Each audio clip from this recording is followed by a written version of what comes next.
Sunod, ito nga po, Senado sirang-sira na. Sira ho sa taong bayan talaga. Sa akin sariling opinion at analysis dito sa nangyayari, interpretation na sira.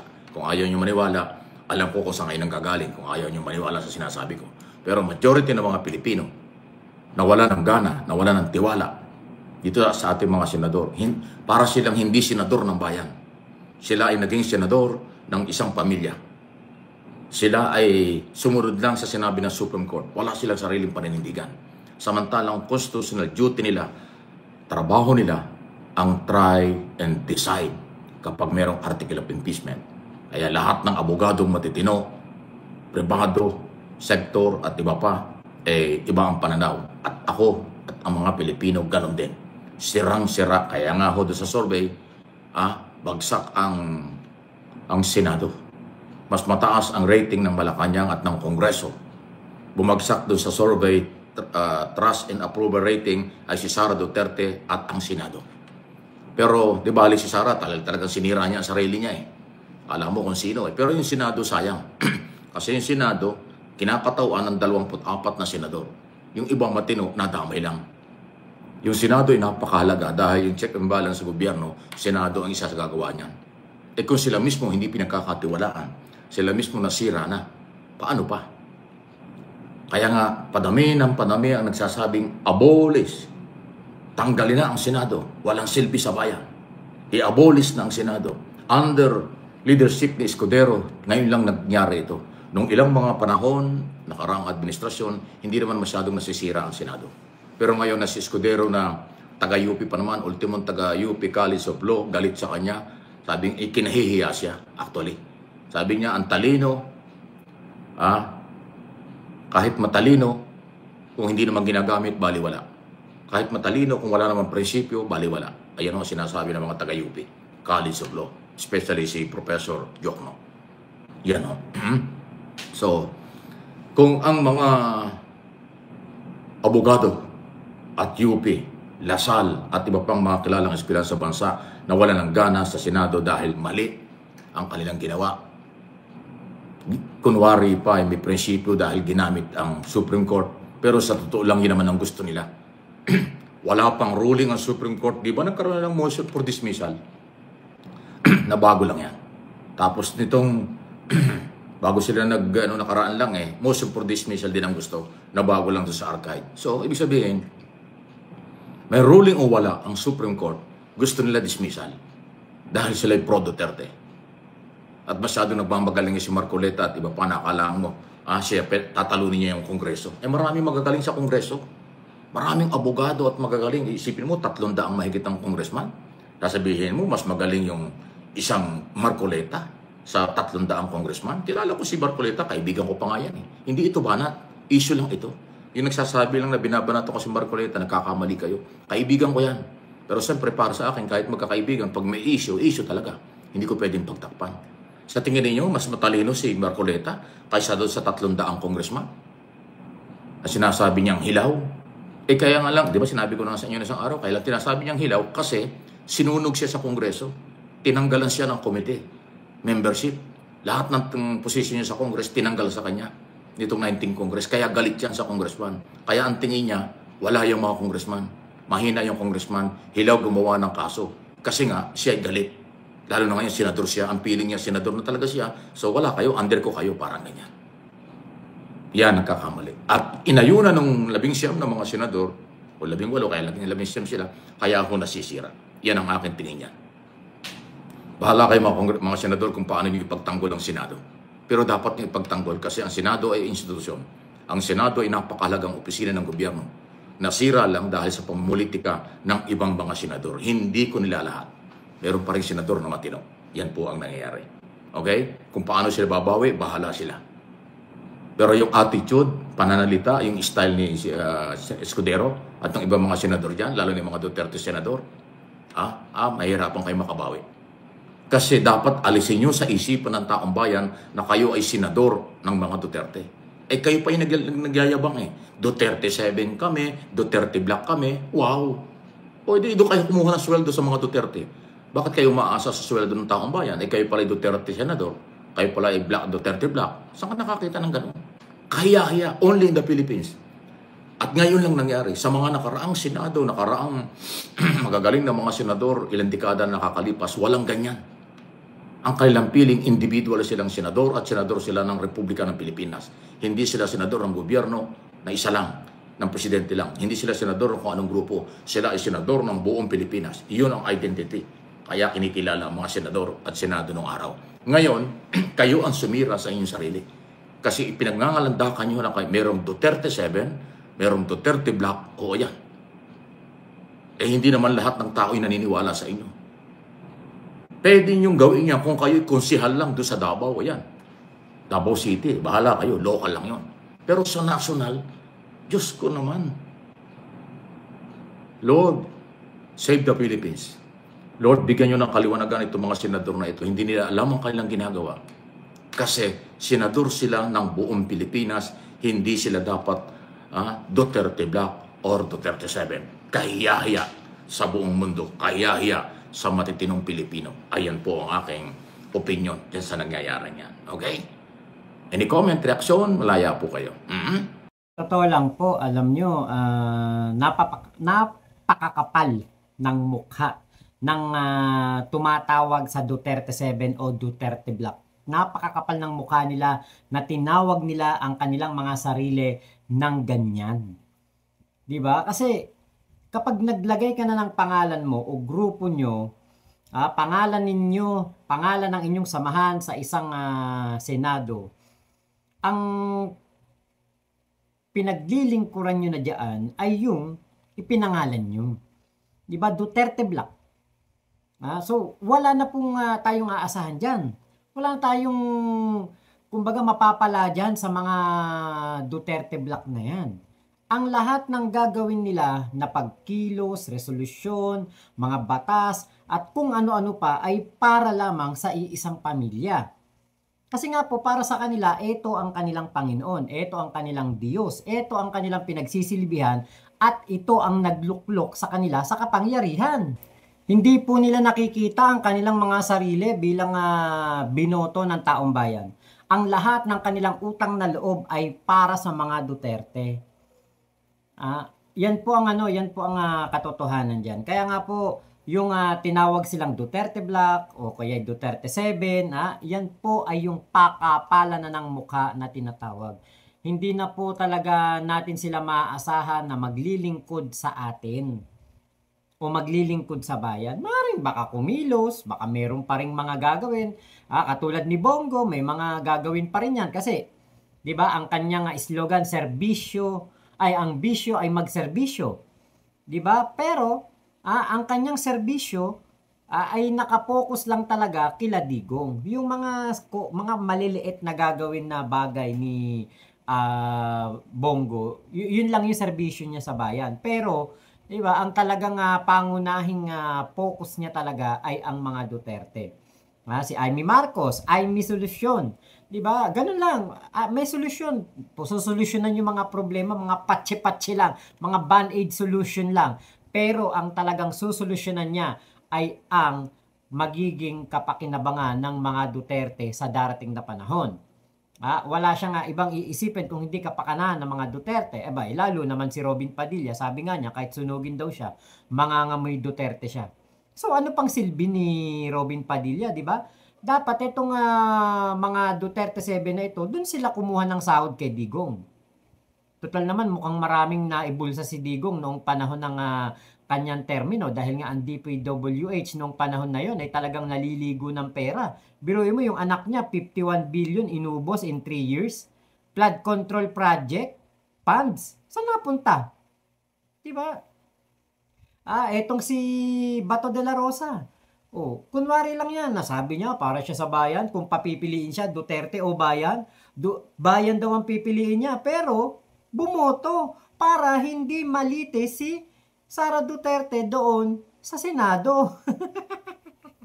Patawa talaga itong mga to no?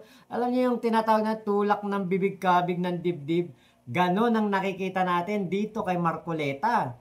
Dahil si Marcoleta, sabi niya, hindi naman ako talaga PDP laban Adopted lang ako. At sasabi pa niya, hindi ko naman talaga sino man nagsabi ako'y Duterte, ako kay Duterte Black. Sino ba nagsabi niya? Parang ang datingan, hindi naman ako Duterte. Pero ang totoo, 'di ba? Siya pa ang nangunguna sa pagpetisyon o pagpasa ng resolusyon sa Senado ng petition for dismissal. 'Di ba? Pinapadismiss niya ang impeachment kahit na wala naman talagang dismissal sa impeachment trial. To try and decide lang. 'Di ba kaya talagang tama po Sir Mike, talagang mawawala ng gana ang mga Pilipino dito sa mga senador na ito. Kaya tama yung sinabi niyo, abolish the Senate. Panawagan ng ating mga kababayan, abolish na lang. Wala namang kwente, walang silbi. 'Di ba? Merong 7, ang pagsisilbihan lang ay ang mga Duterte. O, yung kasama nilang bumoto, sa 19 sila, so meron 12. Ano ang iniisip? Re-electionist sa 2028. Ano ang iniisip? Political survival. Diba? So, puro mga pansarili na lang interest nila ang iniisip nila dyan.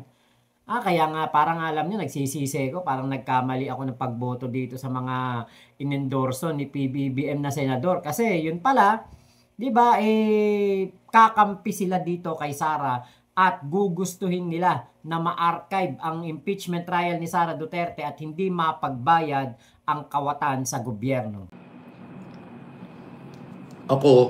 Kaya ko sinasabi ito dahil ako naman po wala akong kinakampihan.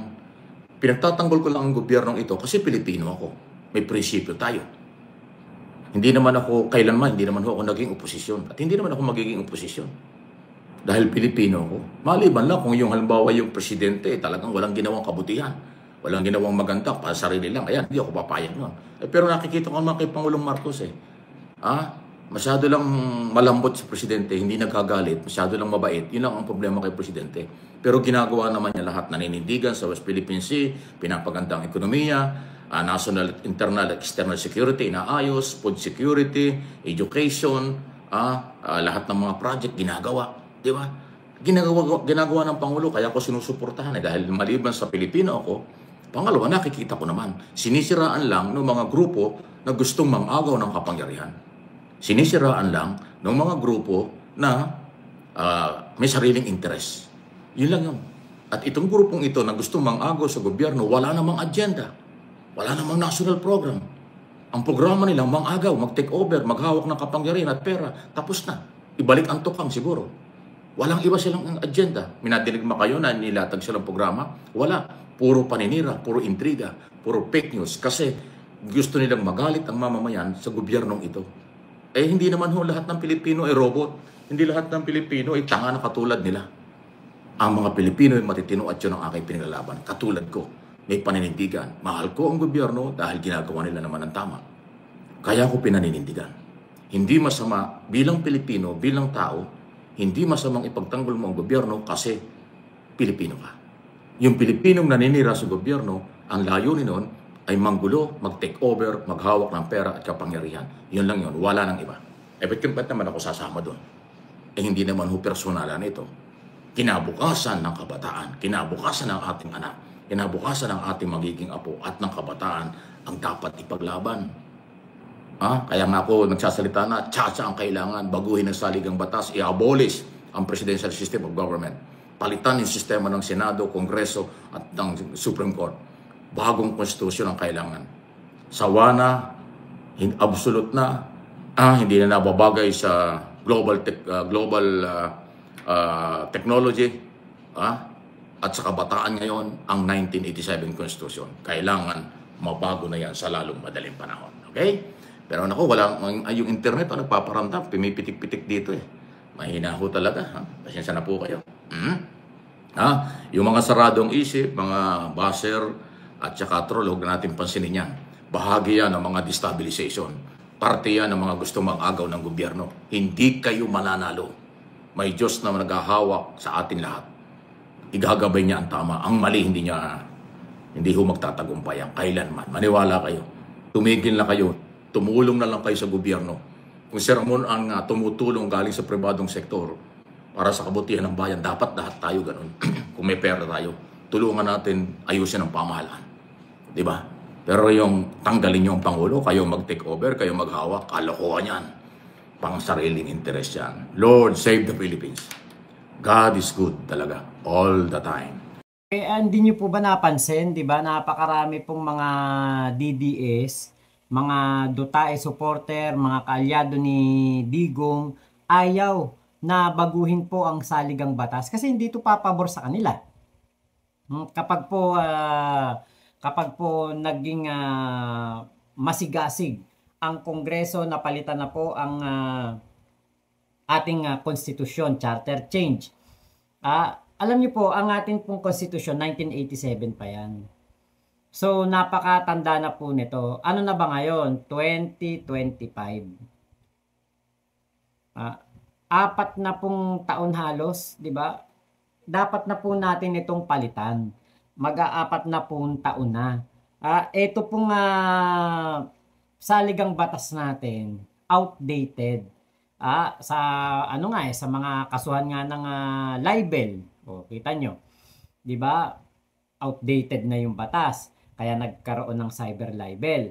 Ngayon, ang atin pong mga counterparts, mga kaibigan nating nasyon, like katulad nito, nanggaling ang ating Pangulong Bongbong Marcos sa India, nakakuha siya ng mga investment. Hindi lang basta pledge, ito ay done deal ng mga investment. Pero, di ba, ito pong mga kumpanya na mag-i-invest dito sa atin, matatagalan pa yan. Bakit? Kasi marami pang cheche-bureche. Marami pa pong marami pa pong pagdadaanan ang mga investor na yan bago sila maka-penetrate dito sa Philippine business. Di ba? Napakatagal pa po niyan. Buti sana kung may expressway para sa mga foreign investor, 'di ba? Napakatanda na po ng ating konstitusyon kaya nakakaisip na ang ilang mga mambabatas ng charter change, 'di ba? Yung People's Initiative. Kahit naman na itong People's Initiative na ito wala namang masamang intensyon, 'di ba? Hinarang, ginawang pinulitika at ginawa ng issue. Kahit na malinis naman ang intensyon, ginawa nila ng kumbaga ng chismis na ang gusto daw gawing Prime Minister na si House Speaker Martin Romualdez, si PBBM daw ay hindi nabababa sa pwesto. Kaya alam niyo po, kaya gusto nilang pigilan yan. Kasi kapag po nabuksan ang ating Philippine market o nabuksan ng Pilipinas sa mga foreign investor, yung mga nauna ng mga negosyante dito sa Pilipinas, lalo na yung mga Tsekwa na kaalyado ni Digong, mawawala na yan. May itsapuera na. Kaya ayaw nilang baguhin ang konstitusyon. Kasi, di ba, yung mga Tsekwa, pumunta lang dito o mag-tourist lang dito. Yung iba, nag-asawa ng mga Pinay. Yung iba naman mga kumuha na ng mga ID na sila'y mga Pilipino na. Nag-ano na ng mga negosyo, okay na. 'Di ba? Kasi Tsekwa kumbaga parang mabilis lang makapasok ang mga Tsekwa dito sa atin nung panahon ni Digong 'Di ba? Andiyan yung Pogo, andiyan si Alice Go na mayor na Tsekwa, 'di ba? Kaya po, ngayon, nung narinig nila yung tiyatya, ayaw nila. Kasi nga, ang iniisip nila, eto pong tiyatya, parang talagang sila, yung parang kalabanin sila. Kaya ayaw po nila ng charter change. Pero napapanahon na po talaga. Tama si Sir Mike, napapanahon na talaga.